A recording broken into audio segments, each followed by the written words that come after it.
성경 말씀은 레위기서 19장입니다. 지난번에 한번 봤었죠. 19장 1절에서 3절 봉독합니다. 여호와께서 모세에게 말씀하여 이르시되 너는 이스라엘 자손의 온 회중에게 말하여 이르라. 너희는 거룩하라. 이는 나 여호와 너희 하나님이 거룩함이니라. 너희 각 사람은 부모를 경외하고 나의 안식일을 지키라. 나는 너희 하나님 여호와이니라. 아멘. 레위기서 19장 1절에서 9절, 또 에베소서 6장 1절에서 4절 본문으로 내 부모님을 경외하라 라는 제목으로 주님의 말씀을 증언하겠습니다.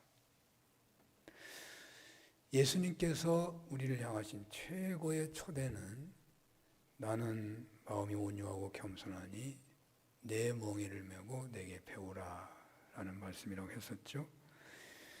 그에 상응하는 이 구약의 최고의 말씀이라고 할 수 있는 레위기, 율법 중에 율법이 레위기죠. 레위기에서 선민들을 초대하는 말씀이라고 한다면 나는 거룩하니 너희도 거룩하라. 그리고서 이 레위기 19장은 십계명이 주어졌다, 그런 말씀을 드린 바가 있습니다. 그런데 오늘 주어지는 십계명, 레위기에서 주어지는 십계명은 출애굽기나 신명기하고는 조금 순서가 다른 것 같습니다. 물론 레위기는 십계명이라고 하는 그것을 확실하게 드러내려고 십계명은 이것이다, 이런 목적을 가지고 기록되지 않아서 그렇다고 봅니다마는, 레위기에서는 나는 거룩하니 너희는 거룩하라 하고 하시면서 주어진 첫 번째 말씀은 네 부모를 경외하라라는 것입니다. 저는 그래서 신학과 연결해서 나는 온유하고 겸손하니 내 멍에를 메고 내게 배우라 라는 말씀, 또 내 부모님을 경외하라 라는 말씀으로 연결하려고 하는 것입니다. 그러니까 내 멍에를 메고 내게 배우라는 지상 최대 초대에 응하는 첫 번째 주님의 말씀은 네 부모를 경외하라. 또 선민으로서 초대받는 이 레위기서의 말씀도 내 부모를 경외하라 한다는 것이죠. 왜 이 말씀이 오늘 우리에게 그렇게도 주어진 말씀이고 중요한 말씀이 되는 것이겠습니까? 다 알만한 이야기인데 왜 오늘 우리에게 중요한 말씀이 되는 것이겠습니까? 다 대체로 알려진 통계입니다마는 불명예스러운 우리나라의 통계 중에 몇 가지가 있죠. 출산율이 세계에서 최하위죠. 자살률이 세계에서 제1위라고 알고 있습니다. 이혼율이요, 아시아에서 1위고 OEDC의 38개국이라고 그러는데 요즘에는 9위라고 합니다. 우리나라의 자살률은 다른 나라가 비교되지 않을 만큼 1등인 것 같아요. 상당히 오랜 기간 계속 1등인 것 같거든요. 세계에서 최고로 기독교가 부흥한 나라인데 자살률이 제일 높다. 이건 정말 말이 안 되는 얘기입니다. 65세 이상 자살률이 미국의 3.5배나 되고요. 일본에도요 2.3배나 된대요. 청소년의 행복 지수가 OEDC에서 최하위랍니다. 오늘 청소년 수련하고 있는데 청소년들의 살아보려고 살면서 나는 행복하다, 그런 지수가 세계 160, 70개 나라 중에 최하위래요. 이게 말이 되냐고요. 그러니까 우리나라의 청소년들은 살고 싶은 마음이 별로 없는 거예요.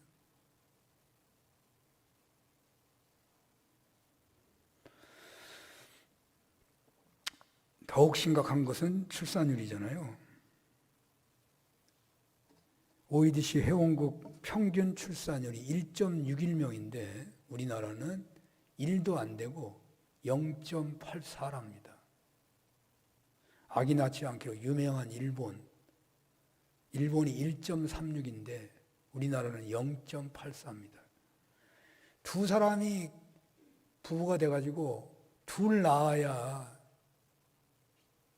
그냥 현상 유지인데 0.84를 낳고 있다니 이게 있을 수 있는 일이겠습니까? 이렇게 되어 우리나라 1인 가구는 2019년도 기준으로 30.2%가 1인 가구래요. 10명 중에 3사람은 혼자 살아요. 인구가 급격하게 감소하는 나라는 그 나라의 최고 등급의 비상등이 켜졌다고 봐야 합니다. 인구가 급격하게 준다고 하는 것은 그 나라는 얼마 있으면 망한다는 경고등이에요. 그냥 소망이 하나도 없는 겁니다. 그 나라에는. 아무리 경제가 발달해도 소망이 없습니다. 여기에 자살률이 세계 1위의 나라, 이혼율이 아시아의 1위, 청소년들 행복지수 OECD 최하의 나라가 우리나라라는 거죠. 우리나라는 참으로 심각한 위기에 놓여 있는 것입니다.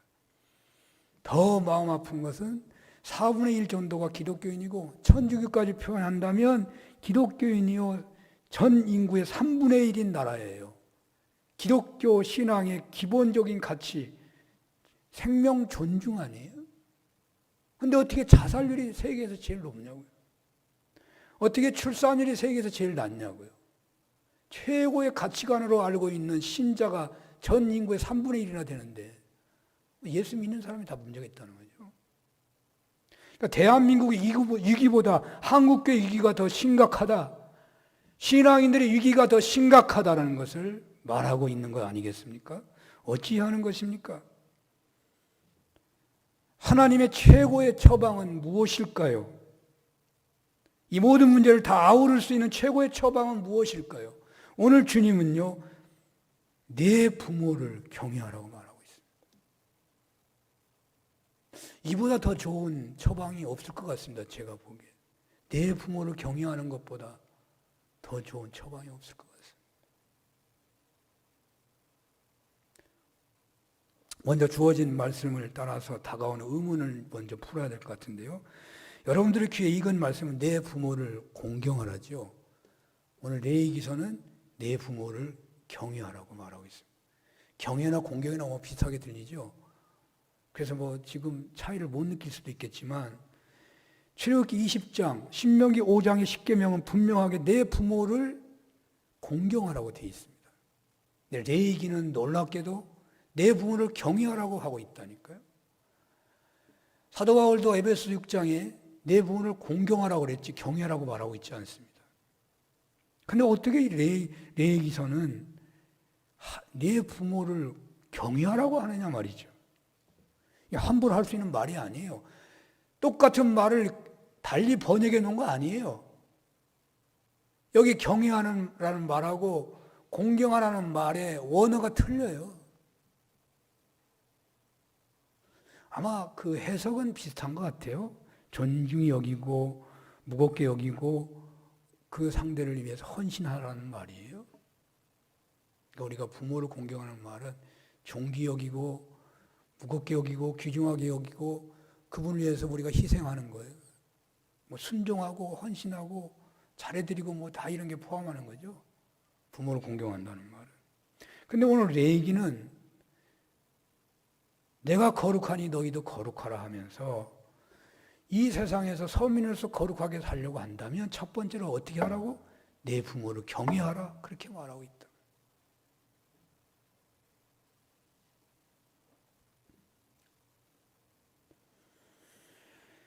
어원적 설명을 좀 해본다면 여기 경외는 야레의 미완료형인 티라우로가 쓰인 것이고 그래서 자녀로 하여금 부모를 공경하되 부모의 권위가 하나님으로부터 비롯되었음을 깨닫도록 하기 위해서 경외라는 말을 썼다는 겁니다. 즉 하나님께 대해서 주로 사용하는 단어, 부모에 대해서도 사용하여 부모의 위치를 높이며 더 나아가서 부모를 통해 하나님을 배우며 하나님의 요구를 깨달아 가게 하려는 목적에서 이 레위기는 부모님을 경외하라고 했다는 말이죠. 요한일서 4장 20절을 보면 대충 다 아는 말씀인데요. 누구든지 하나님을 사랑하노라 하고서 그 형제를 미워하면 이는 거짓말하는 자니 보는 바 그 형제를 사랑하지 아니하는 자는 보지 못하는 바 하나님을 사랑할 수 없느니라. 그런 말이 있어요. 그러니까 여기 레위기에서 내 부모를 경외하라고 하는 것은 내 부모님은 이 세상에서 하나님을 대신하는 위치에 있는 분인 것을 알고 내 부모를 경외해야 한다라는 생각을 했었는데, 더 나아간다면 내 부모님을 경외하지 못하면서 하나님을 경외한다는 것은 거짓말이라는 거죠. 내 부모님을 경외하지 못하면서 하나님을 경외하는 모든 행위, 모든 헌신은 하나님이 받지 않으신다는 의미도 있습니다. 부모님을 경외하지 못하면서 하나님을 경외하는 예배나 헌신, 거짓이라는 말이죠. 이것을 다시 정리해 본다면 경외라는 말씀을 하나님께만 쓰는 경우가 많으니까 경외를 공경으로 바꾸면 내 부모를 공경하지 못하면서 하나님을 경외한다는 것은 거짓말이다. 진정 하나님을 경외하고자 한다면 하나님을 경외하는 것을 진정 그것을 인정받고 싶다면 먼저 내 부모를 공경하라는 말이죠. 어떤 경우에도 자기 부모님을 공경하지 못하면서 하나님을 경외한다는 것은 하나님께서 그 모든 경외를 받지 않으시기 때문에 허사가 된다. 그러므로 부모님의 공경이란 이 세상에서 신자가 무엇보다도 최우선적으로 해야 할 일인 것을 말하고 있습니다. 그래서 사도 바울은 에베소 6장에서 내 아버지 어머니를 공경하라, 이것은 약속이 있는 첫 계명이라고 말하고 있습니다. 내 부모를 공경하는 것은 신자들이 이 세상에서 살아가는 데 있어서 가장 우선적으로 기억하고 실행해야 하는 첫 계명이라는 말이죠. 모세가 시내산에 올라가 가지고 십계명을 받는데 돌판을 하나 가지고 받는 게 아니라 두 개로 받잖아요. 하나에는 1계명에서 4계명까지 하나님에 대해서, 그리고 다른 하나에는 5계명에서 10계명까지 사람에 대한 계명이 주어지잖아요. 근데 그 사람에게 주어진 5계명에서 10계명 중에 제일 위에 있는 것이 내 부모를 공경하라 그러니까, 그래서 첫 계명이다, 약속 있는 첫 계명이다, 이렇게 해석하는 사람도 있죠. 그런데 또 중요한 것은 약속이 붙어있는 계명은 오직 이 5계명 뿐이거든요. 그리고 사람들을 향한 첫 계명이기 때문에 내 부모를 공경하라는 계명은 이 세상에서 살아가는 데 있어서 땅에서 잘되고 장수하게 되는, 당시에 말하는 최고의 축복을 받는 약속이 있는 최고의 계명이라는 의미가 있는 거예요. 다른 형식으로 설명해 본다면 내 부모를 공경하게 되면 나머지 다른 5계명, 4계명을, 5계명이죠. 5계명을 자연스럽게 지키게도 될 수 있다. 5계명을 다 감당하게 될 수 있는 문이 열린다. 그런 의미도 있고요. 내 부모를 공경하기만 하면 세상에서의 모든 문제가 해결되기도 하는 최고의 계명이라는 뜻이기도 해요. 그렇습니다. 오늘 주님께서는 내 멍에를 메고 내게 배우라 하시면서 나는 거룩하니 너희도 거룩해야 한다고 하시면서 주시는 말씀이 내 부모를 경외하라는 말이에요. 그렇게 믿고 그 말씀을 실행하는 멍에를 메고, 그러니까 내 부모님을 경외하라고 하는 그 말씀의 멍에를 메고 주님과 동행한다면 내 가정의 문제, 내 교회의 문제 해결해 줄 뿐만 아니라 한국교회의 대위기, 한국사의 대위기를 넘어서도록 해 주시겠다고, 그렇게 쓰임받게 해 주시겠다고 말씀하고 있는 것입니다. 사실 부모님을 공경하라는 말씀은 내 가정을 하나님 말씀대로 세우라는 거죠. 하나님께서는 하나님을 경외하라고 하실 때에 하나님께서는 경외받을 대상자들에게 어떤 경우에도 경외의 대상이 되지 못할 행동을 하지 않으시죠. 그러니까 하나님은 모든 피조물에게 경외받기에 합당하신 분이시죠. 내 부모를 공경하라는 것은 내 부모님이 공경받게 합당하기 때문에만 공경하라는 말은 아니에요. 합당하지 않아도 공경하라는 의미이죠. 그렇습니다마는 부모님이 전혀 공경받지 못하는 수준의 부모님이라고 하더라도 자녀가 진정 말씀대로 그 부모를 공경한다면 아마 그것은 부모님을 향한 최고의 효도가 될 것입니다. 그리고 동시에 그것은 하나님을 향한 다른 사람들이 보여주는 경애보다 갑절의 경애가 될 것입니다. 왜? 하기 어려운데 하니까 말이죠. 이것보다 부모님을 부모님 되게 해주는 능력 없을 것이고 이것보다 더 큰 하나님 경애가 또한 없을 것입니다. 또 부모님을 공경하는 위치에 있는 사람이라고 하더라도 얼마 되지 않으면 자기 자녀에게서 공경을 받아야 할 위치에 놓이게 되죠. 20년도 안 돼서 금방 또 자녀가 나가지고 내가 공경받아야 돼요. 공경받아야 돼요. 그래서 부모님을 공경하는 것은 자신의 자녀들로부터 공경을 받게 되는 최고의 교육이 되기도 하고 자녀들로 하여금 제대로 부모님을 공경하도록 훈련하는 것이 되기도 하는 것입니다. 그러므로 부모님을 공경한다는 것은 자동적으로 가정 전체를 살리는 것이고 동시에 내 자녀를 노엽게 하지 않고 주의 교훈과 훈계로 양육하는 것이 되는 것입니다. 이렇게 본다면 부모님을 경외하는 것은 바로 자살률을 낮추고 이혼율을 낮추고 출산을 높이는 한국 사회에 놓이는 최고의 위기를 넘어서게 해주는 해결책이라고 하지 않을 수 없는 것이죠. 주님께서는 하나님을 잘 믿어보기를 원하시는 여러분들에게 올해 특별한 과정을 겪고 있는 여러분들에게 나의 멍에를 메고 내게 배우라고 하시면서 부모님을 경외하는 말씀의 멍에를 같이 매자고 하십니다. 세상의 스승들은 야, 너 복 받으려면 내 말 들어. 뭐 그럴 수 있겠죠. 네가 성공하려면 내 말 들어야 돼. 그러나 주님은 뭐라고 얘기하셔요?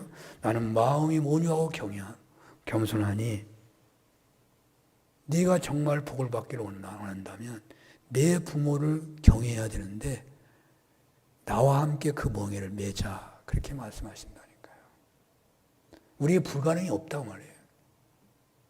여러분이 결단만 하면 주님은 멍에를 같이 매주신다는 말이에요.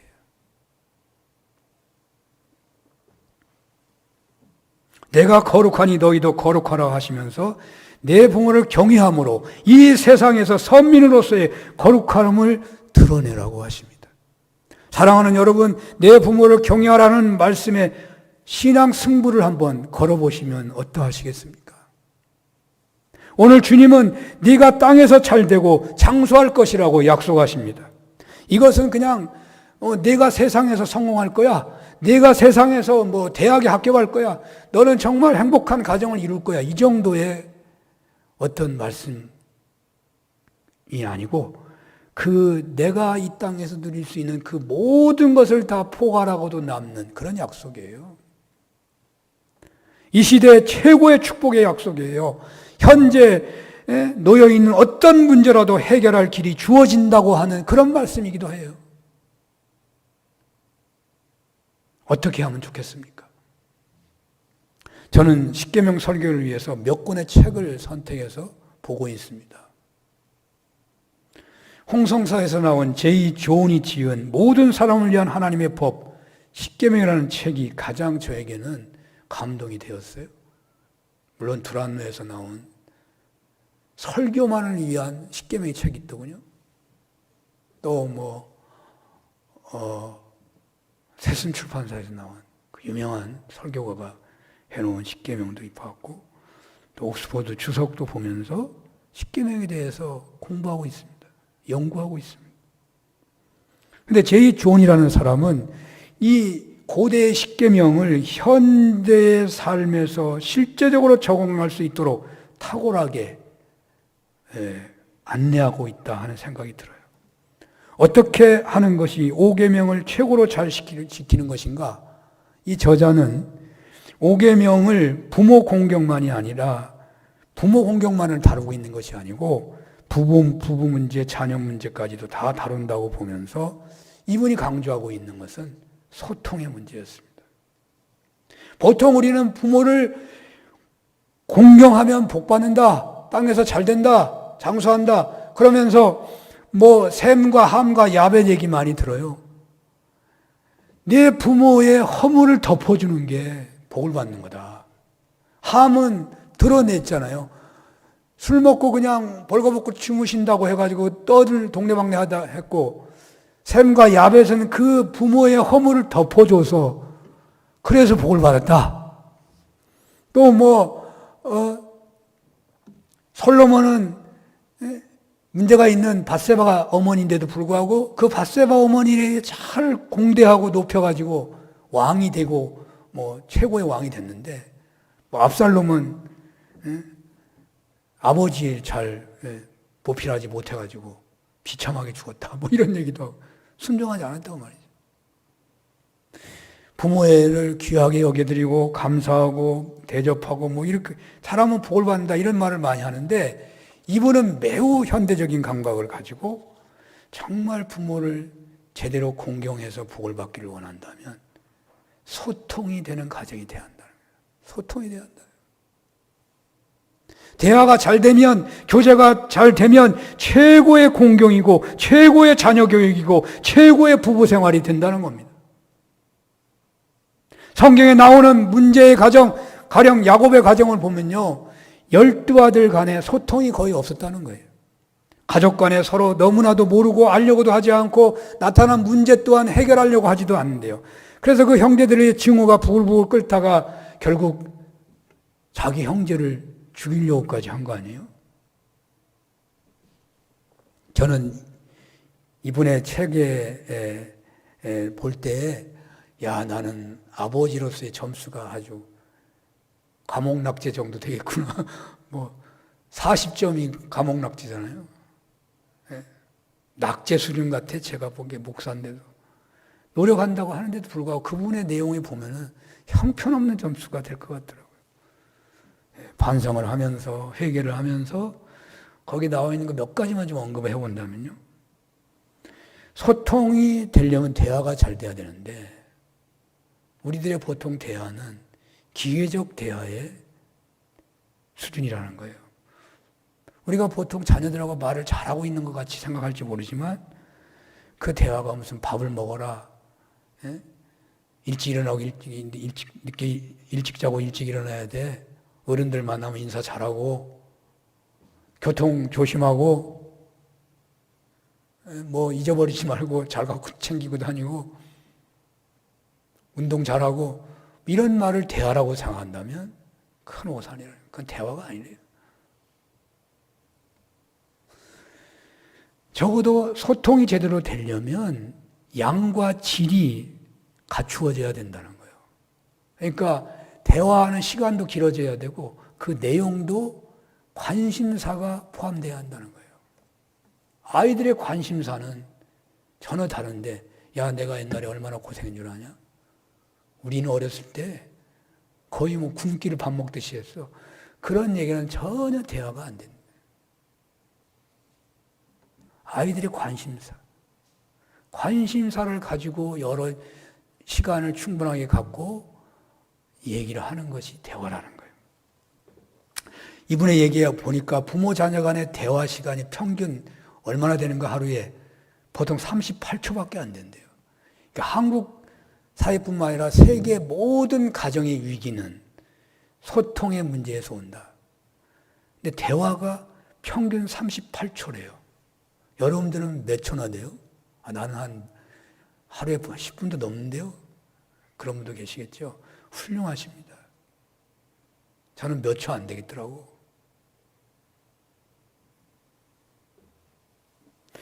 자녀들에게 혹은 부모님들에게 소통의 시간을 내주는 것이요, 최고의 공격인 것입니다. 소통의 시간을 내줘야 공경이 되는 거예요. 연결고리가 될 만한 주제를 가지고 이야기를 나눠야 되죠. 또 쌍방에게는 솔직한 대화가 돼야 되고, 화가 나거나 상처가 있거나 분노까지도 그 대화 속에 포함될 수 있어야 한다는 거예요. 내가 지금 불쾌한 것은 말하면 안 돼. 내가 지금 상처받은 건 말하면 안 돼. 시간이 다 해결해 줄 거야. 그건 절대로 좋은 교제와 대화로 가는 길을 막는 것이지 좋아질 수가 없대요. 상처는 언제나 남아있는 거니까요. 그러니까 가정이라는 것은 그러한 모든 것이 솔직하게 털어내고 풀 수 있는 관계로 소통이 돼야 한다는 거예요. 나는 원래 그런 사람이 아니에요. 나는 옛날부터 그거 못했어요. 제가 하는 말 중에 하나예요, 언제나. 나는 원래 그렇지 못해. 나는 정직하고 진실하게 살면 다 따라올 거야. 하나님이 아시고 아이들도 결국은 다 알게 될 거야. 제가 티하는 태도가 주로 그런데 그것에 대해서 이분은 아주 심하게 책망을 하더군요. 우리는 낫다고 하는 방법이 있다면 계속해서 배워야 한대요. 자기를 고쳐야 된다는 거예요. 배우려고 해야 된다는 거예요. 시도해야 한다는 거예요. 나는 소용없어. 나는 원래 이렇게 굳어져 버렸어 하면 안 된다는 거예요. 배우는 자세, 그리고 무엇보다도 용서와 사랑이 언제나 앞서야 한다. 십자가의 은혜를 우리가 받았으니까 용서와 사랑으로 용납하고 인정하고, 그래서 그 속에서는 어떤 말이고 어떤 상처고 어떤 문제고 간에 소통되도록 하면 그곳에서 진정 부모 공경이 있고, 그것에서 진정 자녀 사랑이 있고, 그것에서 진정 부부간의 교제와 대화가 있다는 거예요. 그런데요, 부모를 공경하는 온전한 크리스찬 가정을 이룬다는 것은 정말 가장 중요한 것이어서, 오늘 내 멍에를 메고 내게 배우라는 최으뜸의 멍에로 주어지고 있기도 하지만, 그러나 동시에 그렇기 때문에 원수마귀 사탄이 최고로 우선적으로 공격하는 대상이 가정이랍니다. 가정이라는 거예요. 가정만 무너지면 되거든요. 그 어마어마한 로마 제국도 어떻게 보면요, 가정이 무너져가지고 로마가 망하는 거거든요. 음란하고, 그럼으로 인해서 사회가 무너진 거예요. 성경에 그렇게 대단한 신앙 인물을 또 보면요, 하나님 앞에 어마어마하게 귀하게 쓰임받은데도 불구하고 어쩌면 그렇게 일어난 사건들을 보면 가정이 무너지는 사건들이 꼭 있어. 그 가정이 뛰어나가지고 인물이 된 거 아니에요? 어쩌면 다윗도 그렇고 야곱도 그렇고. 그런데 그들의 결정적 실패는 어디에서 오느냐? 가정의 문제에서 와요. 가정의 문제에서. 그러니까 원수마귀 사탄은 여러분들의 가정을 깨부수려고 하는 거예요. 그래서 간혹 가면 내가 소통하면 무슨 필요가 있어? 내가 정말 하려고 할 만큼 하고 있는데 내가 더 이상 어떻게 하라는 말이야? 그런 생각이 드는 거예요. 누가 가져다 주는 거예요? 원수마귀 사탄이 가져다 주는 거예요. 가정을 깨려고 하는 거죠. 무너뜨리려고 하는 거죠. 가정에 소통이 일어나지 못하게 막으려고 하는 것이죠. 그러나 우리가 또 생각하게 되는 것은, 하나님은 최초로 가정을 세우셨잖아요. 하나님은 가정이 너무나 소중하기 때문에 그 가정이 어떻게 살아야 하는지 분명한 기준을 제시해 주셨다고요. 그리고 그 가정이 온전해지기 위해서 언제나 도우시고 계신다고요. 여러분, 사도 바울이 이 에베소서 5장 6장에서 가정에 대한 말씀을 하고 있는데, 부부간의 사랑과 순종을 말하고, 부모 자녀 간의 공경과, 그리고 분노하지 않고 훈계로 잘 양육하라고 말하잖아요.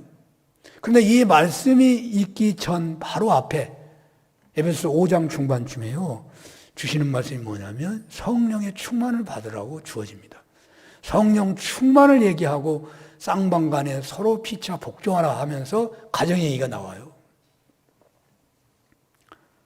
그러니까 에베소서의 말씀에 따른다면 성령님의 은혜를 덧입어야 비로소 가정을 향한 하나님의 뜻에 순종할 수 있다는 말이에요.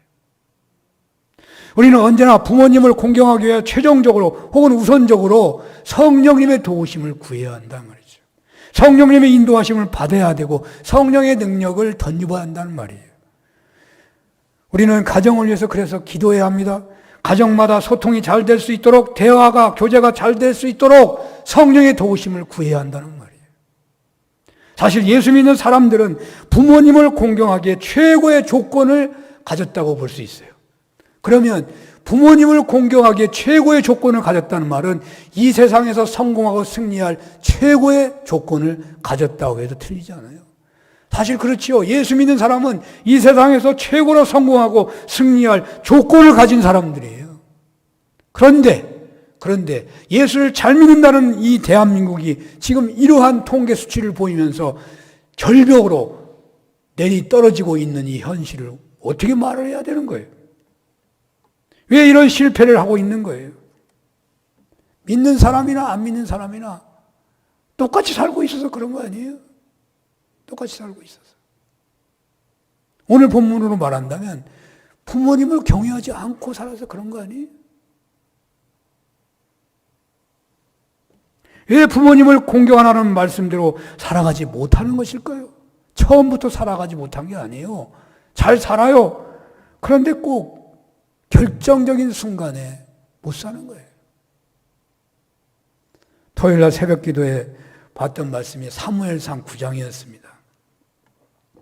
사울이 사무엘을 만나가지고 기름 부어주려고 하는 그 예비 단계가 사무엘상 9장이거든요. 제가 그 본문을 보면서 옛날에도 그렇게 했을 것 같은데 사울을 보니까 사울은 실패할 수 없는 사람이야. 사울의 조건을 보면요. 너무나 완벽해요. 사울은 실패할 조건이 하나도 없는 사람이 어찌 보면. 그런데 사울이 어떤 사람이에요? 실패의 대명사로 늘 불리는 사람이 사울이에요. 사울이에요. 얼마나 불행한 일이에요. 대한민국은요, 실패할 수 없는 나라라고요, 어찌 보면. 우리가 부흥할 때 다 그랬어요. 유럽은 교회가 망해도, 미국은 교회가 망해도, 대한민국은 안 망한다. 대한민국은 실패할 수 없는 나라요. 하나님, 살아계신 하나님을 믿고 예수님을 잘 믿는데, 어떻게 실패할 수 있는 나라가 되느냐고요. 왜 그런 거예요?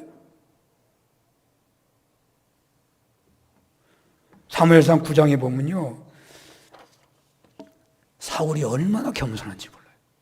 사울같이 겸손한 사람이 없어요. 부모를 공경하는데 얼마나 사울이 부모를 공경하는지 몰라요. 암낙이 새끼 찾아오라는데 가령 이 동네 삼평동에서 잊어버렸어. 삼평동만 뒤져보는 게 아니야. 저 운중동, 저기 무슨 판교동, 아니 성남을 다 뒤지고 다녀. 부모가 새끼 찾아오라고 그랬더니 그 순종이 보통 순종이 아니에요. 그리고 어떻게까지 사무엘이 주의 종이 있다 그러니까 그 주의 종까지 찾아가가지고 물어보잖아요. 그러지 않았으면 못 만나는 거잖아요. 어찌 보면 하나님의 도우심을 청하고 있어요. 그것도 어떻게 합니까? 자기 사환의 말을 들어. 얼마나 겸손한 사람. 아니 내가 어떤 위치에 있는데 야, 너 그런 소리 하지 마. 맞는 말이라도 요즘에 안 들을 거예요. 아무리 옳은 말을 하더라도 자기 사환이 한 말은 안 들어. 왜? 내 위신이 깎이니까. 믿는 사람 대부분 그러지 않아요? 사울은 그런 사람이 아니에요. 그리고 그의 외모가 어떻습니까? 그는 보통 준수한 사람이 아니에요. 근데 어떻게 그가 실패의 대명사가 되냐고. 말이 되냐고요. 예수 믿는 사람들이 세계 최고의 기독교 역사를 만들어낸 대한민국이 이런 실패의 역사를 어찌 쓸 수 있느냐 말이에요. 말이 되냐고요. 말이 안 돼. 자살률이 제일 높아. 이 말이 돼요? 있을 수 없는 일이에요. 사울이 왕이 된 후에, 사울이 왕이 된 전에는 겸손했는데 왕이 되어 보니까 이제는 옛날에 자신의 모습을 잃어버리게 되는 거죠. 예수 믿는 사람은 실패할 수 없다고 그랬죠. 부모님을 공경하기에 최고의 조건을 갖췄죠. 그런데 믿는 사람이나 안 믿는 사람이나 결과가 지금 똑같아졌어요. 왜 그런 거예요? 예수님의 십자가의 은혜를 믿어서 신자가 되었는데 그래서 예수님의 십자가의 은혜를 누리는데, 그래서 성령님을 체험하기도 했는데, 그러나 아쉽게도 예수님의 십자가에 자신의 자아가 죽어야 하는데 거기까지 못 가는 거예요. 자기 자아가 죽는 것은 절대로 허락을 안 하는 거예요. 열심히 충성합니다. 그러나 자기 이성에 따라 충성합니다. 내가 이해되어야 충성합니다. 내가 믿어져야 충성합니다. 어떤 영적 권위고 뭐고 필요가 없습니다. 내가 안 받아들이면 아멘 안 해요. 자기 이성에 따라서 하는 거예요.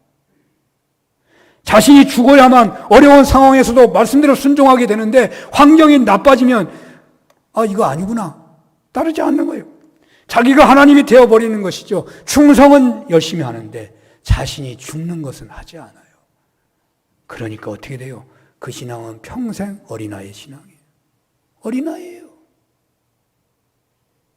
내가 예수님과 함께 십자가에 죽게 되면 예수님의 기쁨이 나의 기쁨이고 예수님의 능력이 내 능력이 돼요. 성령님이 오셔서 우리를 이끄시잖아요. 내가 죽으면 가정에서 진정한 소통이 되고 대화가 되고 교제가 되는 거예요. 내가 살아있어가지고는 아무리 잘해주고 또 상대방이 잘해주니까 잘 지낸다고 하지만 오래 갈 수 없어요. 오래 갈 수 없어요. 어떤 의미에서 결혼은 행복을 위한 것이 아닌지도 몰라요. 결혼의 참된 의미는요, 하나됨에 있다고 봐야 합니다. 성경에서는 하나되라고 한 거예요. 하나되라고. 상대방의 도움으로 내가 상대방을 도와줌으로 윈윈하기 때문에 우리는 행복할 수 있어. 기브 앤 테이크로 인해서 우리는 정말 행복한 가정이 될 거야. 얼마나 가겠습니까? 그것이. 결혼한 부부는 자신이 죽으면 그 사람에 의해 가지고 참된 대화와 교제가 이루어지고 참된 소통이 이루어지면요, 하나됨이 있고 거기에서 행복이 있는 거예요. 그래서 행복이 있는 거예요. 하나님이 왜 우리를 부르셨습니까? 우리를 통해서 큰 복음의 역사를 이루게 하시고 큰 영광을 받으시려고 하셨다고 답을 하시겠습니까? 물론 그런 측면이 있겠지만 그런 죽도록 온몸이 다 닳도록 충성하는 그런 수고보다는 하나님은 우리 믿는 자들과 친밀하게 대화하시고 교제하기를 원하시고 동행하시기를 원하셔요. 나는 온유하고 겸손하니 내 멍에를 메고 내게 배우라. 같이 멍에 매자. 그 말이죠. 그렇게 동행하는 중에 하나님의 뜻대로 살아 하나님의 역사에 쓰임받기를 원하시는 것입니다. 진정한 하나님과 교제 속에서 부모님, 부부간에, 부모 자녀 간에 복된 소통이 있으셔서 오늘 주시는 내 부모님을 온전히 경외하라는 말씀대로 경외하는 여러분들 다 되시기를 축원합니다. 기도하겠습니다. 하나님 아버지, 내 멍에를 메고 내게 배우라. 내 부모님을 경외하는 멍에를 나와 함께 매자고 초대하시는 주님 말씀에 응함으로 하나님 최고의 소통이 이루어지는 가정, 주님과 교제하는 성도로서 하나님이 베푸시는 모든 축복과 은혜를 받고 누리는 저희들 되게 하여 주옵소서. 예수님 이름으로 기도합니다. 아멘.